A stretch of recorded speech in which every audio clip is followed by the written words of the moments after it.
Hello, I'm Scott Thompson, and welcome to After 10. President Park Geun-hye made a state visit to Britain last week, marking 130 years of diplomatic relations between the two countries. One of the focal points of her trip was culture. On today's After 10, we are joined by someone who is actively promoting the exchange of arts and culture between Korea and the UK, the newly appointed director of the British Council Korea, Martin Fryer.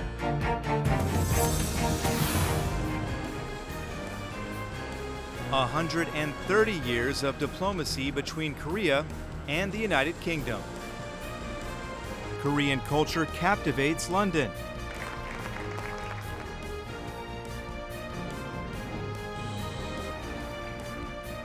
As British culture also plants its roots into Seoul.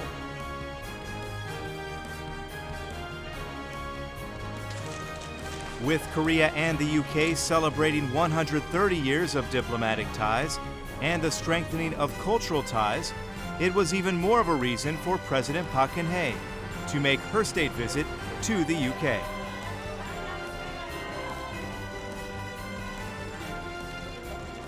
이 분야에서 서로 협력을 해서 뭐를 만들어낸다 그러면은 두 나라뿐 아니라 세계인들에게 어떤 즐거움과 행복을 줄 수 있는 그런 훌륭한 문화 상품들을 만들어낼 수 있다고 생각을 합니다. The heads of both nations, as well as the ministers of their respective culture departments, promised to join hands in the creative industry. This is the era to empower cultural diplomacy. A long history of tradition between Korea and the UK. What form will the cultural creative era that the two nations are to open together look like? On today's After 10, we meet with a man that is connecting the cultures of both Korea and the UK. The director of the British Council Korea, Martin Fryer.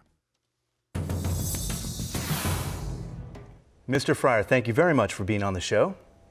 Thank you. It's a delight to be here. Now, you were appointed as the director for the British Council Korea just this month, the same year. That is the 40th year since the establishment of the British Council. How do you feel? It's a real privilege. It's a particularly good time to be here because the relationship between the UK and Korea, I think, is in a good place.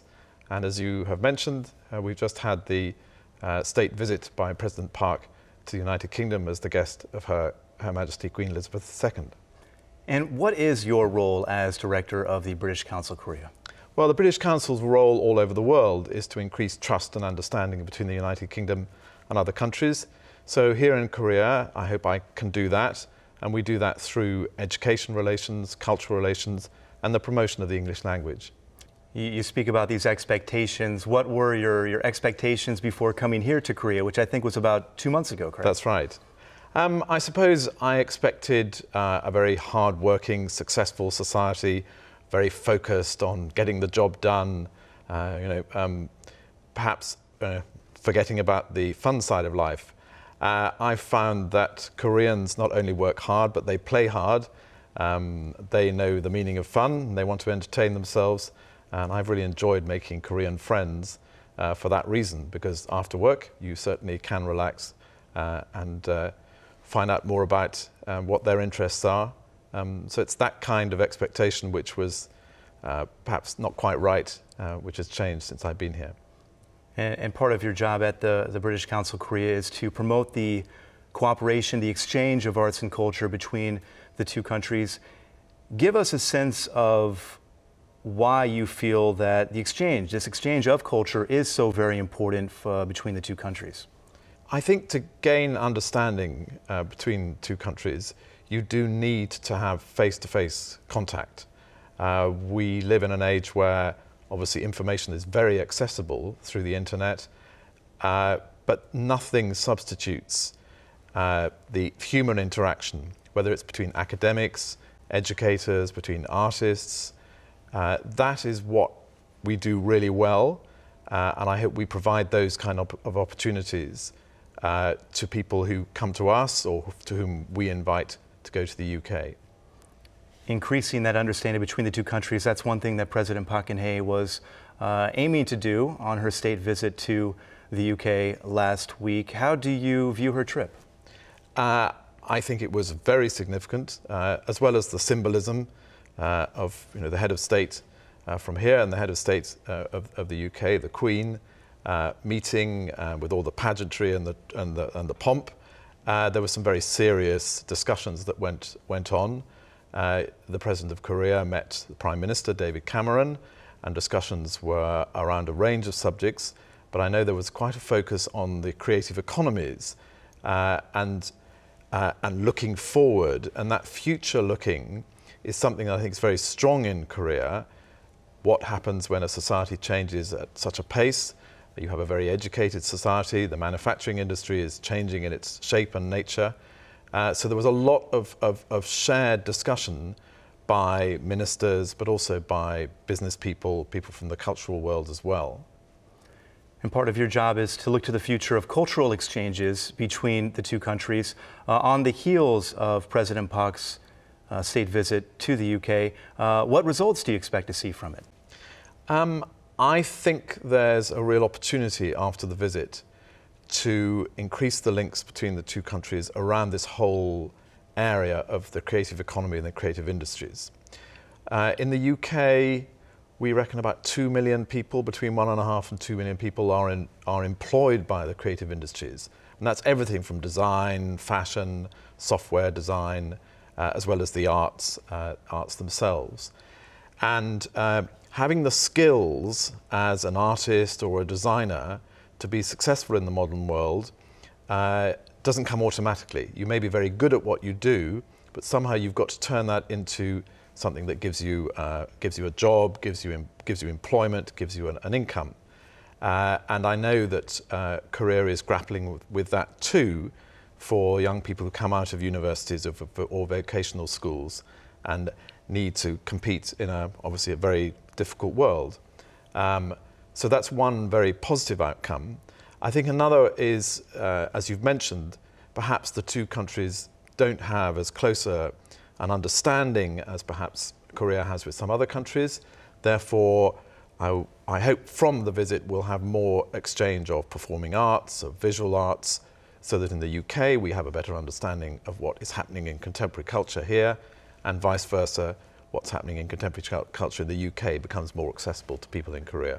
Basically building up a bigger support system for those industries to increase cooperation and increase understanding of the two countries. That's right. Yeah. In looking at Korean culture, coming from a British perspective, what aspects of culture here in Korea do you think the British would find interesting, perhaps things that they may not know right now? I think your visual arts, your contemporary visual arts, is one very strong area which isn't that well known in the United Kingdom. The area that is best known is probably film, because the Korean film industry has been very successful. Every year there's a Korean film festival, and indeed President Park last week was at a gala at the Korean Film Festival in London. But as well as the visual arts, I'd mentioned design and architecture. Again, one thing I didn't fully understand about Korea was just how strong your contemporary architecture is. You have some of the great architectural schools here in Korea.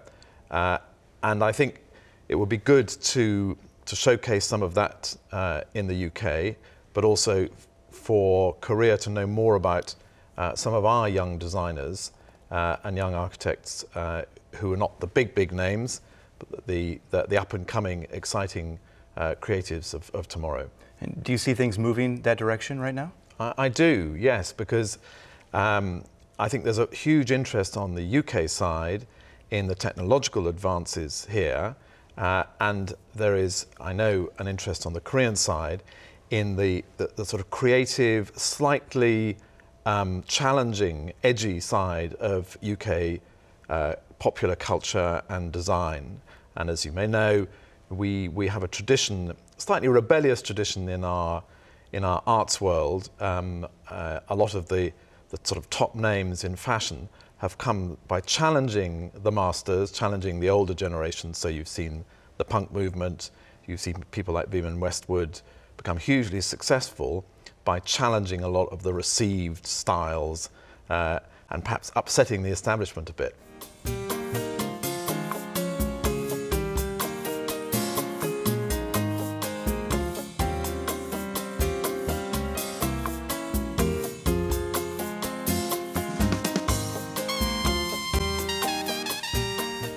Let's get into some of the various projects that the British Council Korea is involved in, starting with an exchange program between publishing and writing professionals. Tell us about that. This is all in the lead up to the London Book Fair in 2014. Korea will be the market focus, the focus country for this very big international publishers event. I think it's the second largest after the Frankfurt Book Fair. Not only is this about trade, the publishing trade, it's also about cultural exchange. And we will be working with the Publishers Association and the London Book Fair, and with the Korean Publishers Association and various bodies here, including the Korean Arts Council, to have a program which highlights and focuses on writers from Korea, on translation, because not a lot of Korean literature is available in English, and also on sort of interaction between British writers and Korean writers to share, what's happening in this world. So so it's a combination of the publishing business and the creative side. So there will be a group of Koreans going to the UK for a program that we'll organize to look at book fairs, at creative writing courses, and at the publishing industry. And we'll be inviting some publishers and writers from the UK to come and learn a bit about Korea. This all culminates in April 2014 in the book fair itself, which gets a lot of publicity in the UK. So it's a real opportunity, I think, for us in the United Kingdom to get to know Korean writing better. And in the same vein, another project that the British Council Korea is taking part in is the Education is Great Public Lecture Series 2013. Tell us about that. This is a series as part of a British government campaign called the Great Campaign, where we look at excellence from the UK. So we've invited speakers who've been visiting Korea, people like Andrew Hamilton, the Vice-Chancellor of the University of Oxford, Shelley Page, who works for DreamWorks, but she's a British person who is a leading innovator in that particular company, to speak about their experience and their work. But we've also invited Koreans like Ji-woo Park, who is a dancer, who studied in the UK, to talk about what they're doing now and how their time in the UK influenced them and helped them in their careers. Beyond the field of culture, there is another program that has to do with sports that the British Council Korea is involved in. Tell us about that one. Yes, this is the Premier Skills Programme, which focuses on football. But the real point of this is the link between sport and community and education. So this is aimed at football coaches who have small, young groups of young players. And there's a sort of twofold part to this. One is this is a way of engaging with the community. So the coaches will have links with professional teams, with the community, and with school kids. And they look at the whole issue of leadership, how learning a sport, particularly a team sport, and your role in it is a good way of learning some basic leadership skills. And the other side of it is we do use it quite openly as a way of practicing some English language skills. Because the Premier League in the United Kingdom obviously is well known throughout the world as a great football league. It's very, this is from Britain, so we use it for learning a bit of English, so kids can get an opportunity to use English through sport. And that's also the underlying message there too, right? This is more about just sport. It's also about social contribution as well, correct? Yes. So a very good example is that in many of these programs, we encourage teams to have some kind of relationship with a team of disabled players. Often these two worlds don't meet. So you have a team of people who are, do sport as disabled people, but they don't come into contact with your normal club. And we have a lot of experience in this around the world, and the coaches encourage them, encourage the teams to get in touch with a disabled club and find ways in which they can get to know each other. Now, of course, that has the benefit of increasing the understanding between the two sides, particularly understanding the challenges that disabled people have, but also the huge achievements that you can have in sport, even if you're not fully able. We've seen Korean culture spread around the world in recent years, Korean music, Korean food, Korean fashion, and so on and so forth. It's gaining popularity. What would you like people back home in Britain to know about Korea and Korean culture? I would certainly like them to know that it's a very rich culture which encompasses not just K-pop, not just film, but particularly literature and the visual arts. I think on the food culture side, there's a real challenge to broaden the range of foods, because in the UK there are Korean restaurants, but they tend to focus on barbecue. I think one thing that is fascinating here is the incredible variety of cuisine. Kimchi, I know it's an iconic thing here in Korea, but you see the extraordinary number of types of kimchi, the culture behind it, the link with the past, the history of Korea, the link with the countryside. So I think it's all those things that you can understand about its culture through its food, through its arts. And I'd love it if the UK, if young people in the UK could get more experience of this. And I think one way that I would like to achieve that is to find ways in which more young people from the UK can come here. There are not a lot of students who choose Korea as a destination for a year, and yet there are opportunities here to do a period of study in English. You don't need to do it in Korean. And of course, there is no substitute for living in a country to get to know it. Why is that? Why is there not as strong an understanding about Korea or a desire to travel to Korea, as you mentioned before, as there might be for China or Japan? I think it is to do with the fact that at the moment, the mantra in the UK is learn Chinese. Your future is in China, or doing business with China. That's the new United States of the world, the great economic power that is rivaling the US. And people don't sort of think very much beyond that. But there's another reason which is a challenge for us in the UK, which is we're not terribly good at foreign languages. We're a little bit uncomfortable about learning a foreign language. We're fortunate. We happen to speak a language that has become an international language. Therefore, a lot of young people are rather scared of going to somewhere where they feel they're going to struggle, and they prefer perhaps to go to Australia or New Zealand or Canada, the US. Truth is, I can certainly tell young people that you can be made to feel very welcome in Korea without speaking much Korean. People are very helpful. The younger generation have had a very good education and can speak English and are very approachable if you need some help. So I think that's one really good way we can do it. And I've been speaking to some university vice-chancellors, university leaders from the UK last week about this very issue of seeing what we could do to get more UK students to come and study here. Because about 5,000 Koreans are in higher education in the United Kingdom, and it will be a lot less than 500 who are studying here. So there's an imbalance that I'd like to address. Newly appointed director of the British Council Korea, you've talked a little bit about what you're trying to do as the director. Tell us about your long-term goals, your long-term plans in your current post.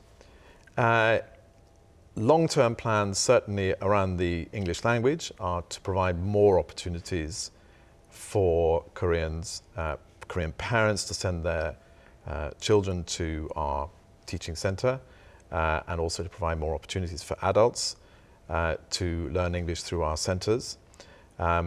We pride ourselves in having very high standards of language tuition. We like to set the benchmark. We recognise that there are excellent providers here in Korea with whom we are very willing to compete. We have also a lot of opportunity, I think, to grow the popularity of our English testing service, the IELTS exam, which is, you can use that to get into most US universities now, as well as TOEFL.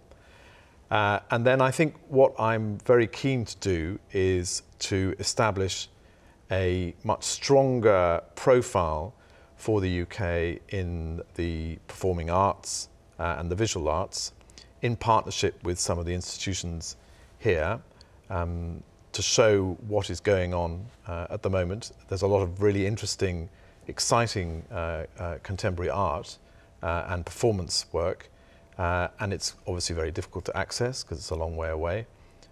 So that's another ambition.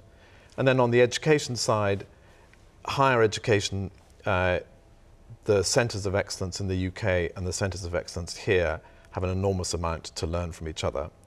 And I could perhaps mention that as part of President's Park visit last week, there was an event at Imperial College, which is one of our great science and technology universities in London, which looked at what the two countries could learn from each other. So if I can increase the opportunities for UK academics, researchers, to have interaction with their counterparts here and vice versa, that would be excellent. And I think that's part of a drive of, as I say, to raise the profile of the UK in a country which has a strong history, obviously, of academic relationships with the US. Certainly an exciting time in Korea-UK relations, particularly with regard to culture. Mr. Martin Fryer, thank you very much for being on the show and providing your insights today. We appreciate it. And thank you. And thank you, as always, for watching. We'll see you next time, After 10.